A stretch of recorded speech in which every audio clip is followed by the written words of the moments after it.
अस्सलामु अलैकुम दोस्तों। आज मैं आप सबके सामने अपने दिल का एक बहुत भारी किस्सा लेकर आया हूं। डॉक्टर आप देख रहे हैं कि मेरे घर के दरवाजे पर एक एम्बुलेंस आकर खड़ी है। इस एम्बुलेंस में मेरे प्यारे नाना का जनाजा है, उनका शरीर है। आज मैं आपको बताना चाहता हूं कि आखिर सफ़र में मेरे नाना के साथ क्या हुआ। दोस्तों, मेरे नाना उम्रा हज पर गए थे। उनके साथ कई साथी भी थे। बिना गढ़िया के इमाम साहब, पांडे बाजार के इमाम साहब और बहुत सारे हाजी साथी। हमको सभी के नाम तो मालूम नहीं, लेकिन सब नेक लोग थे। सब एक साथ सफ़र कर रहे थे। जब उनका उम्रा हज पूरा हो गया तो सब लोग सऊदी अरब से वापसी के लिए फ़्लाइट में बैठे। जहाज़ ने टेकोनफ किया और मुंबई, महाराष्ट्र में लैंडिंग की। आगे इन्हें दिल्ली जाना था, क्योंकि वहीं से सब अपने अपने राज्यों में लौटने वाले थे। लेकिन दोस्तों, आप जानते ही हैं, इन दिनों फ्लाइट में बहुत दिक्कत चल रही है। उड़ानें कैंसिल हो रही हैं, लेट हो रही हैं। उसी वजह से लगभग 7 घंटे तक सबको मुंबई एयरपोर्ट पर ही रुकना पड़ा। यहाँ तक सब कुछ ठीक चल रहा था। मुंबई से जब दोबारा दिल्ली के लिए उड़ान भरी गई तो हवाई सफ़र के दौरान शायद मेरे नाना का ऑक्सीजन लेवल कम हो गया। उम्र भी ज़्यादा थी, सफ़र बहुत लंबा था और थकान बहुत बढ़ गई थी।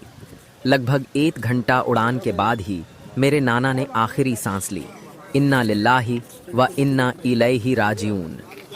दिल्ली तक ले जाना मुश्किल हो गया, इसलिए एयरलाइंस ने तुरंत फैसला लिया कि विमान को वापस मुंबई मोड़ा जाए। वहां मेरे नाना के जनाजे को एयरपोर्ट पर उतारा गया। उनके साथ जो और पांडे बाजार के इमाम साहब थे, जिनका नाम शायद खुरदेश है, नाम पूरा याद नहीं, उन्हें भी जनाजे के साथ नीचे लाया गया ताकि मेरे नाना अकेले न हों, क्योंकि जनाजे के साथ कोई जिम्मेदार आदमी रहना ज़रूरी होता है।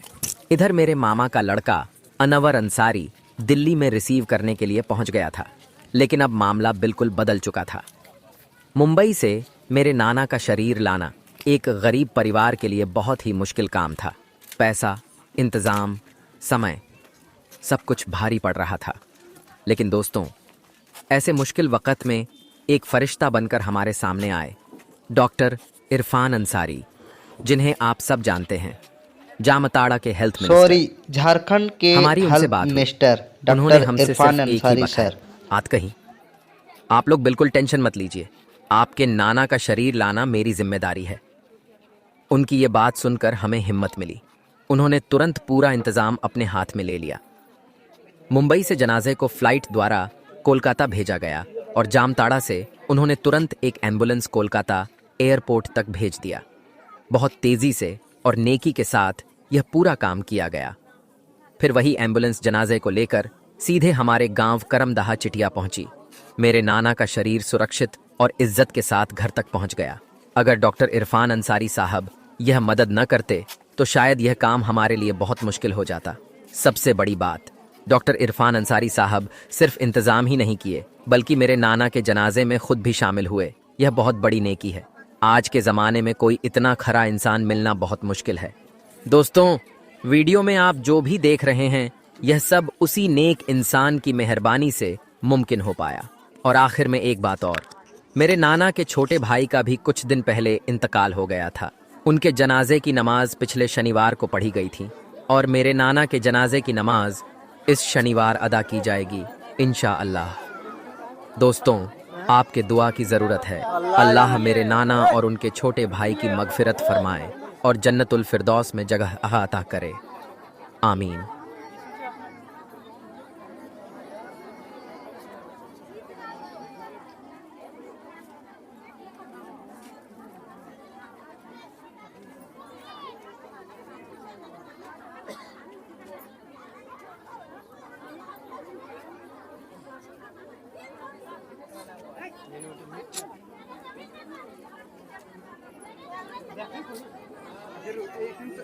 फोटो बना इधर